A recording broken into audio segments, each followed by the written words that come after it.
राज्य सरकार कोण बनवणार या मुद्द्यावरून राज्यात राजकीय वातावरण तापलं असतानाच त्याचा परिणाम आता हवामानावर देखील दिसून येत आहे। नागपुरात सध्या तापमानात घट होण्याच्या प्रक्रियेला ब्रेक लागला आहे। शुक्रवारी नागपूरचं किमान तापमान 15.2 अंश सेल्सिअस नोंदवण्यात आलं। सध्या संपूर्ण राज्यात राजकीय तापमान शिगेला पोहोचलंय।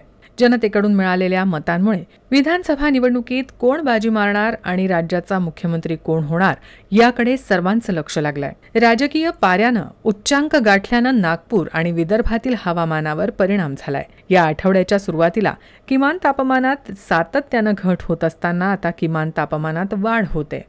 मतदानाच्या एक दिवस आधी म्हणजेच मंगळवारी नागपुरातील पारा 13 अंश सेल्सिअसपर्यंत घसरला होता। मात्र आता किमान तापमानानं 15 अंशांचा पारा ओलांडलाय। शुक्रवारी नागपूरचं किमान तापमान 15.2 अंश सेल्सिअस होतं। शुक्रवारी सकाळी वातावरण आल्हाददायक होतं, मात्र कमाल तापमान अजूनही 30 अंश सेल्सिअस आहे। हवामान खात्यानुसार हलक्या ढगांच्या आच्छादनामुळे सध्या घसरलेल्या तापमानाला ब्रेक लागलाय। मात्र आकाश पूर्णपणे निरभ्र होताच किमान तापमानात पुन्हा घसरण सुरू होईल असा अंदाज हवामान विभागानं व्यक्त केलाय। तसंच गोंदियात शुक्रवारी संपूर्ण विदर्भात सर्वाधिक थंडी होती। गोंदियामध्ये किमान तापमान 12.8 अंश सेल्सिअस इतकं नोंदवण्यात आलं।